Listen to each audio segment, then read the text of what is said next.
Los saludamos en el amor de nuestro Señor Jesucristo.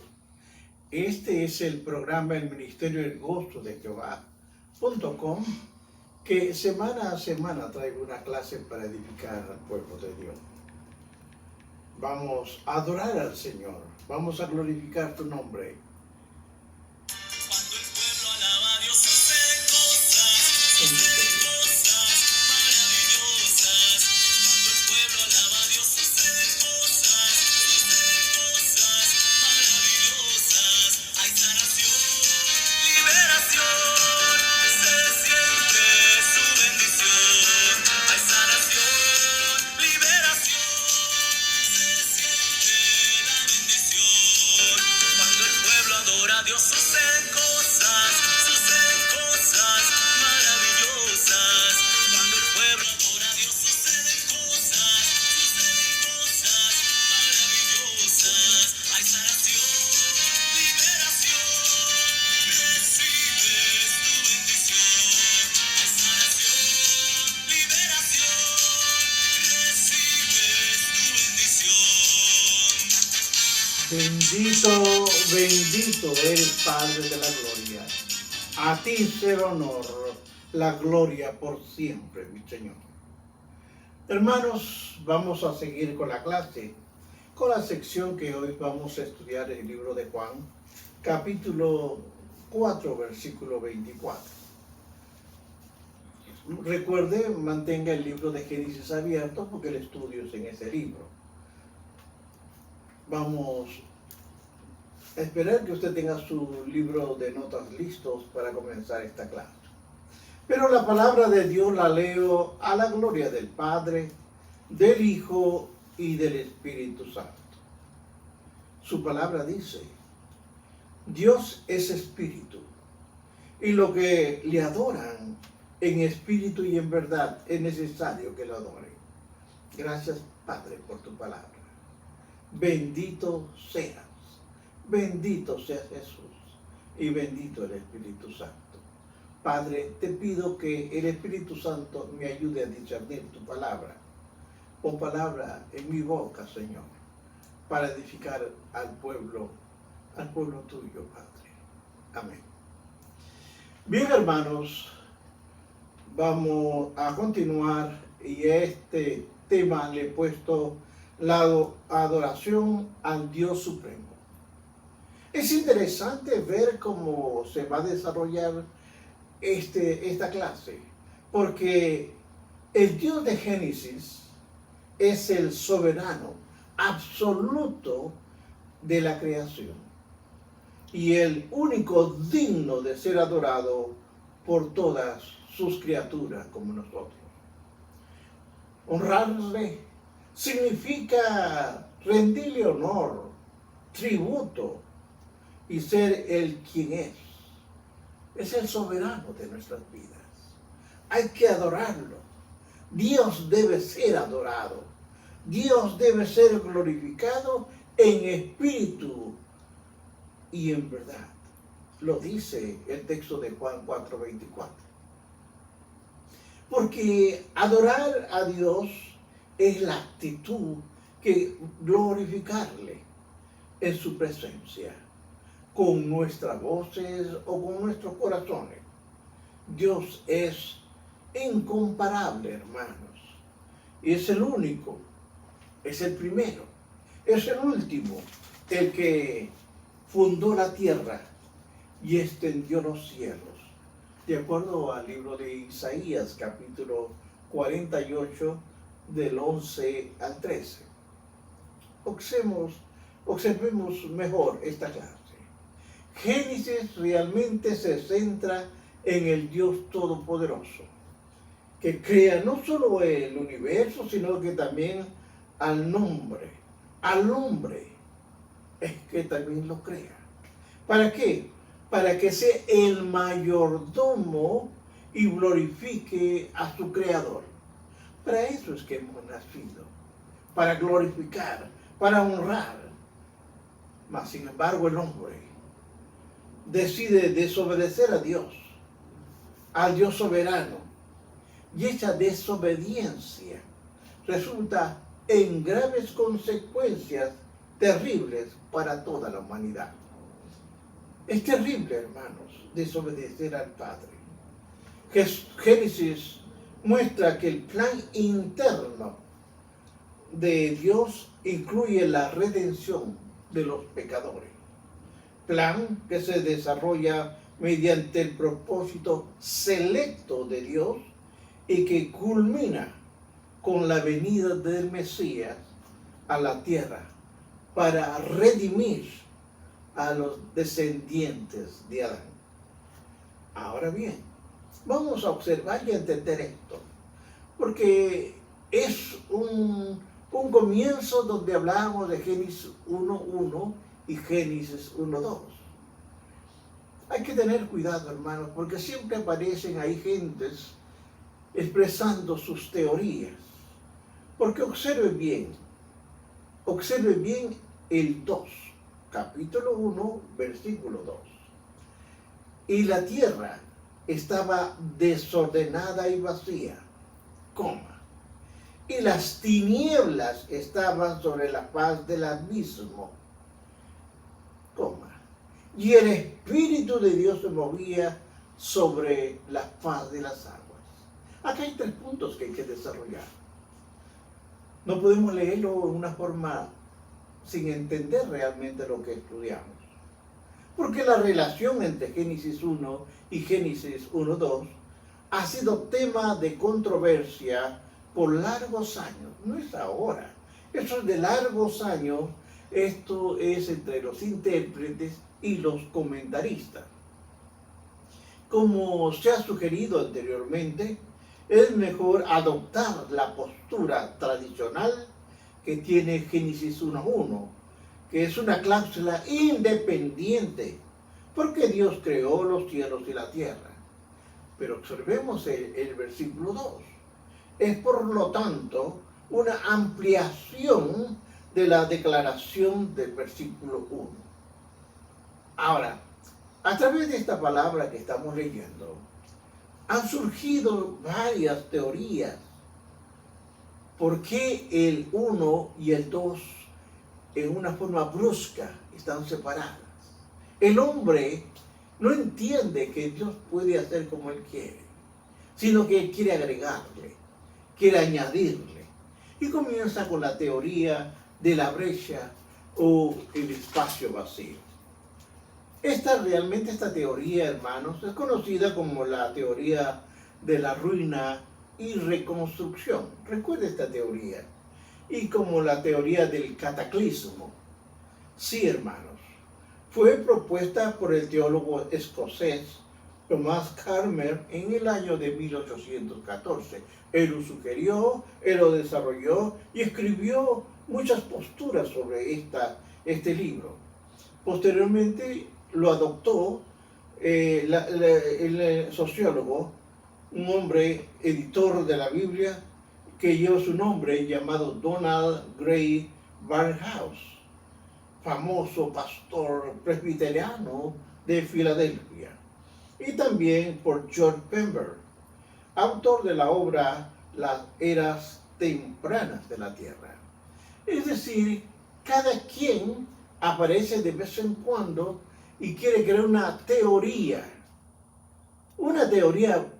básicamente no comprobada, por eso es que teoría. En una forma actual, la llamada teoría de la ruina y reconstrucción afirma que en el pasado remoto Dios creó un universo perfecto. La tierra estaba habitada con una raza preadámica, desordenada por Satanás. Mire cómo viene esta historia. Ya había, según este hombre, había ya una tierra habitada, preadámica, y que lo controlaba Satanás, quien habitaba en el huerto del Edén. Mire cómo es que nacen todas estas cosas. Pero de acuerdo a John Davis, profesor del Antiguo Testamento, ha escrito lo que sugiere y explica la postura de la teoría de la brecha. Él dice, oiga bien, Satanás estaba deseaba hacerse como Dios. Y a la postre se rebeló, de acuerdo al libro de Isaías 14:14. Así entró el pecado en el universo. Así fue que entró, según esta teoría. Y el juicio de Dios vino primero en una forma de diluvio. Y luego, cuando la luz y el calor del sol terminaron, vino una era glacial, universal, donde toda planta, todo animal, humanos, datan de ese gran diluvio. Y no están genéricamente relacionados con las plantas y los animales y los seres de la tierra de hoy. Son otras que existieron de acuerdo a él hace muchísimos años. Quienes sostienen esta teoría de la ruina y reconstrucción creen que Génesis 1:1 describe la creación del universo perfecta, incluyendo una tierra perfecta que estaba poblada con plantas, con animales, y según algunos expositores de dicha brecha, hablan también que estaba poblada con una raza de hombres preadámicos. Fue en ese estado cuando sucedió la rebelión entre Lucifer en contra de Dios. Y el resultado fue el único que Dios fue que condujo a la catástrofe terrible. Algunos lo llaman el diluvio de Lucifer. Ahora, entendamos esto. Todo esto es lo que este hombre piensa. Al igual que hay muchos científicos que han aparecido y cada quien quiere dar su teoría de acuerdo a su pensamiento. Eso no es cierto, pero ellos lo creen. Pero dice que este juicio ocurrió y condujo un caos en la creación original en Génesis 1:2. Y lo describe que sucedió a raíz de este juicio. Por eso que encontró la tierra desordenada y vacía. Son teorías. Los que enseñan la teoría del cataclismo creen que la catástrofe fue muy causada por la entrada del pecado en las huestes angélicas regidas por Satanás. Ahora, el lado positivo de esta teoría, y quizá su propósito original, es que ofrece una solución a las dificultades entre la geología y la Biblia. Aquí hay solución entre ambas. Esta teoría permite, entiéndalo bien, permite aceptar la postura de que la Tierra tiene millones de años. Sí, tiene millones de años de antigüedad. A quienes afirman que el universo tiene miles de millones de años y que ha existido por una eternidad de un tiempo. Pero esa es precisamente su mayor debilidad de esta teoría. ¿Por qué? Porque la Biblia nos enseña que hubo una sola creación original. No hubo dos ni tres, hubo una sola. La revelación divina no apoya, entiéndalo bien, que haya habido un cataclismo que transformó la creación descrita en Génesis capítulo 1. Como ya ha escrito Henry Morris, ejerció como director del Instituto de la Creación de Investigación. Él fue el director. Escribió muchas teorías. Ahora, continuando con la teoría de la brecha, no solo es imposible científicamente, es imposible, sino que también teológicamente es destructiva. ¿Por qué, hermanos?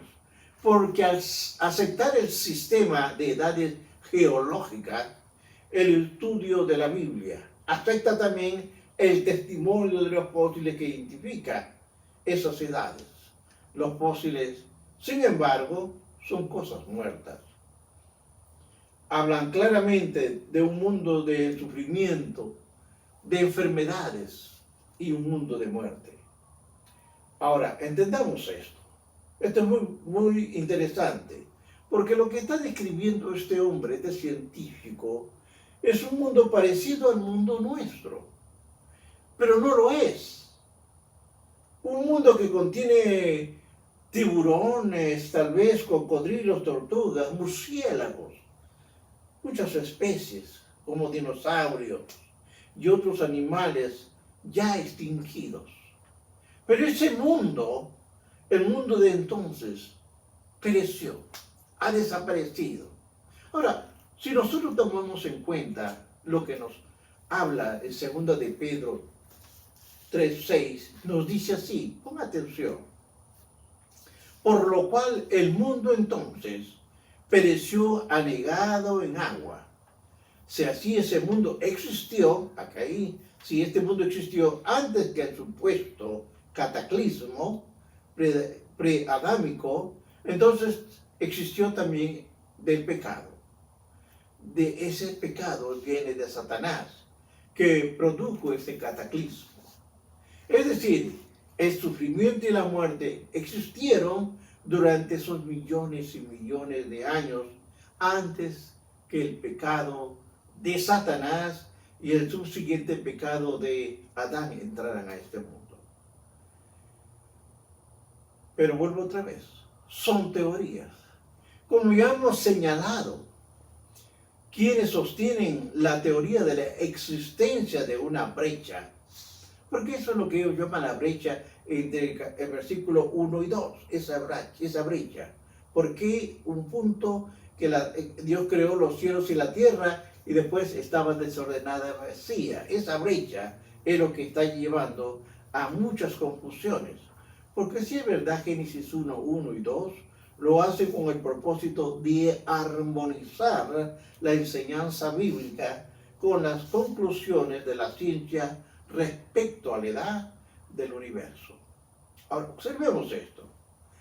Aquí hay peligros, hermanos, porque uno de los peligros de esta teoría es su base en el uniformismo. Entienda, uniformismo geológico. Todo su base está ahí. Ahora, tiene sus postulados que atribuyen a James, que escribió en 1726 a 1797 una obra titulada La teoría de la Tierra. Esa es su teoría. Y después Sir Charles lo siguió escribiendo otro libro, Principios de la Geología, publicado en el año de 1830. Mire usted todas esas consecuencias que hizo uno, que hizo lo otro, y ambos científicos influyeron grandemente en que Charles Darwin sacara su teoría, el origen de las especies. Por eso, hermanos, hay que entender que no todo lo que se dice como esos científicos, que esto fue así o fue así, no. Es lo que Dios estableció y lo que Dios hizo. Eso es lo que tenemos que entender. El origen de las especies de Charles Darwin fue en el año de 1859. Ahora, realmente todo esto trajo otros problemas que produce la aceptación de la teoría de la brecha. Si queremos aceptar la teoría de la brecha, va a tener consecuencias, no va a venir al orden como Dios lo escribió. Esto debilita el concepto de la revelación divina. Todas estas teorías, más bien de ayudar, hacen debilitar. ¿Por qué? Porque la revelación divina, toda postura teológica, es inspirada por Dios. Y las verbales de la Escritura deben ser rechazadas. Todos los que creemos en la Biblia debemos rechazar todo ese tipo de teoría. Porque los que proponen de esta teoría de la brecha o del cataclismo, usan los siguientes argumentos. Vamos a ver qué argumentos usan ellos para apoyar su postura. Esto es importante que usted lo vea, lo escuche. Recuerden que la palabra es escucharlo todo. Coge lo bueno y lo malo, ponerlo a un lado. Primero, es que ellos cambian la traducción del verbo estaba. Recuerda, estaba desordenada y vacía. Este verbo que habla en Génesis 1:2, la traducen de una forma errónea diciendo se volvió, sugiriendo así un cambio de un estado de perfección a un estado de juicio y destrucción.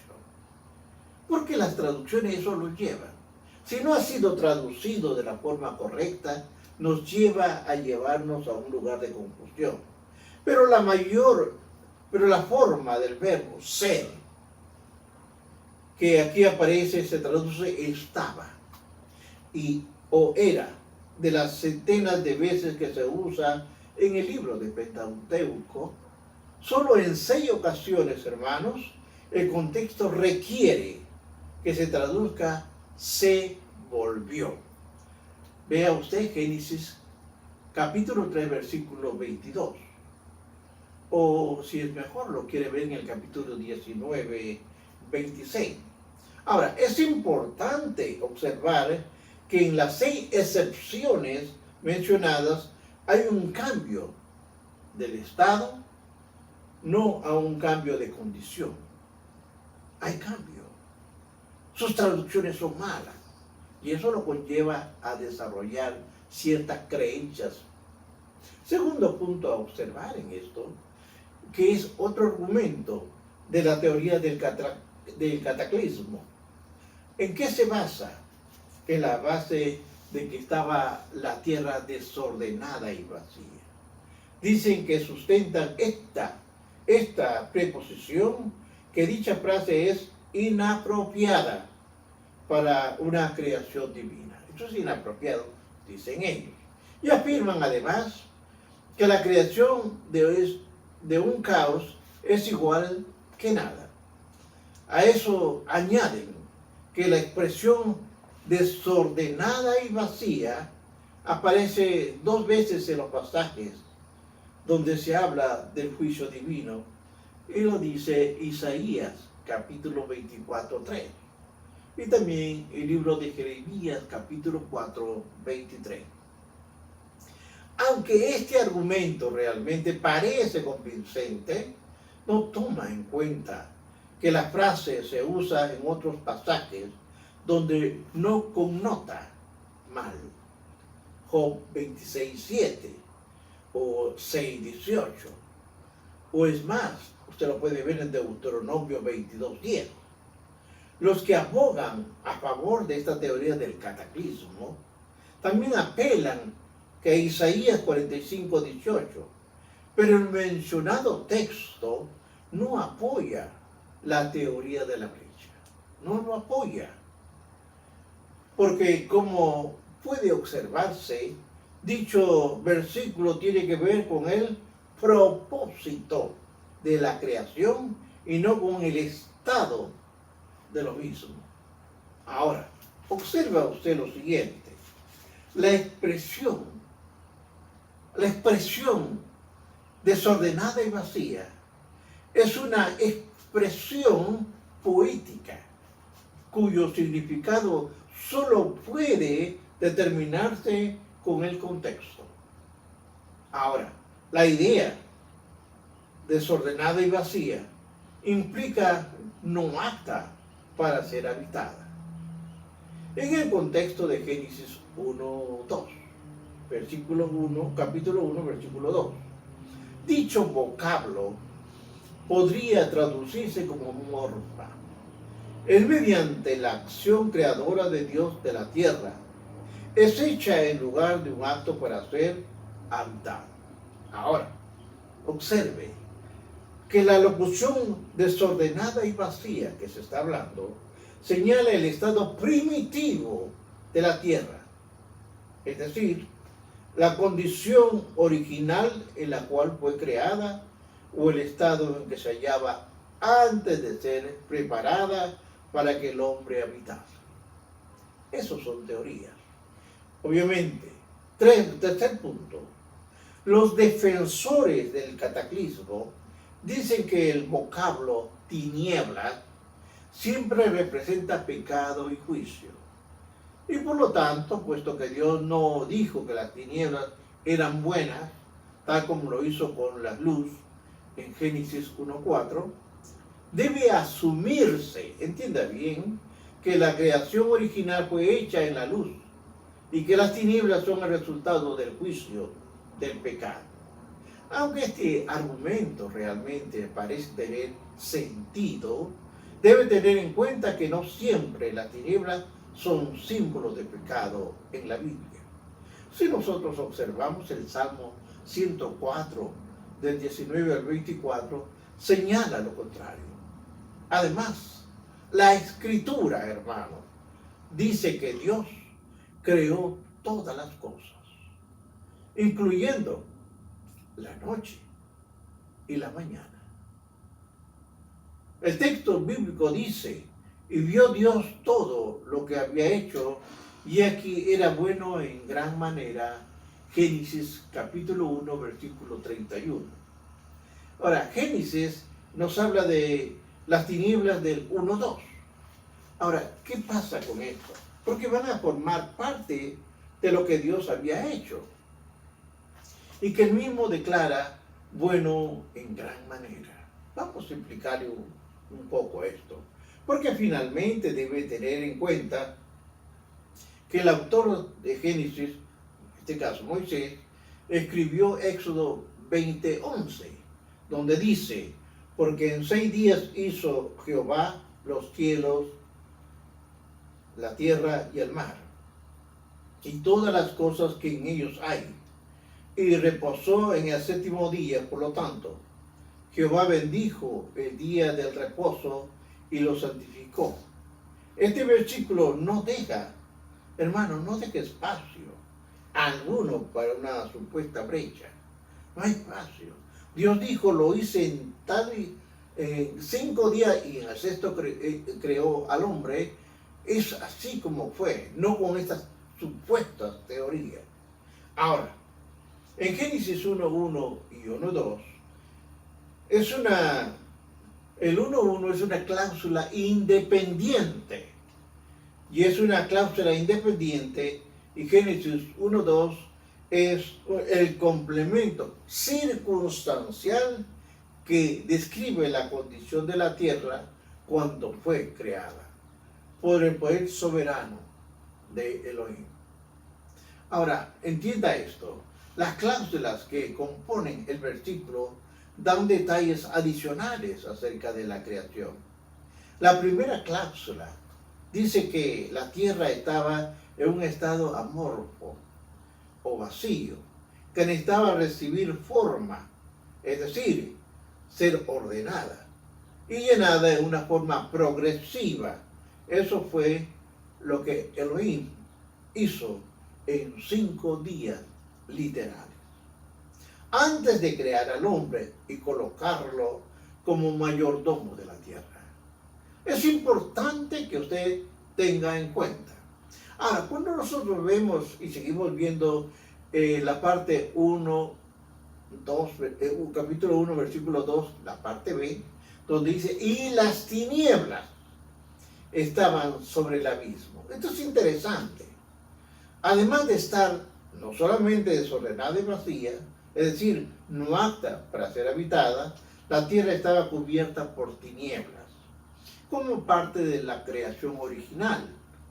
Entiéndalo bien. La presencia de las tinieblas evidentemente no es una contradicción. La Escritura registra así la palabra de Dios. Otro punto a observar. Isaías 45, del 5 a 7 nos menciona, y esto es lo que usted tiene que tomar atención. Dice, yo soy Jehová, y ninguno más hay. No hay Dios fuera de mí. Yo te enseñaré, aunque tú no me conociste, pero que se sepa desde el nacimiento del sol hasta donde se pone que no hay más que yo. Yo, Jehová, y ninguno más que yo, que formó la luz y lo creó las tinieblas, que hago la paz y creo la adversidad. Yo, Jehová, soy el que hago todo esto. Esto es palabra de Dios, hermano. Ahora, entendiendo que las tinieblas es la ausencia de la luz, y hasta que la luz fue creada, la materia amorfa, es decir, la tierra estaba envuelta en una total oscuridad. Esas tinieblas que envolvieron la tierra forman parte del plan original de Dios en su creación. El texto dice que las tinieblas cubrían o envolvían la faz del abismo. El vocablo, entiéndalo bien, Tehom, se usa 36 veces en el Antiguo Testamento y frecuentemente significa aguas profundas o abismo. Vea usted en Éxodo capítulo 15, 8. Ahora, cuando nosotros vemos en el Pentateuco la palabra Tehom, denota simplemente un océano universal, primitivo, un concepto puramente físico. Es materia y no tiene ninguna personalidad ni autonomía. No ha existido desde tiempos inmemorables, sino que fue creado por la voluntad de Dios. Y estaba listo. ¿Para qué? Para recibir cualquier forma que al Creador le placiese darle. Cuando observo el 1:2 parte C, y el Espíritu de Dios se movía sobre la faz de las aguas. Por eso, hermanos, esto no es para ir corriendo con ustedes. He leído 2 veces la Biblia, 3 veces. La pregunta es, ¿lo ha entendido? Porque existe una diferencia de opinión entre los intérpretes modernos respecto a esta cláusula. Por un lado están los que prefieren una traducción, un viento poderoso.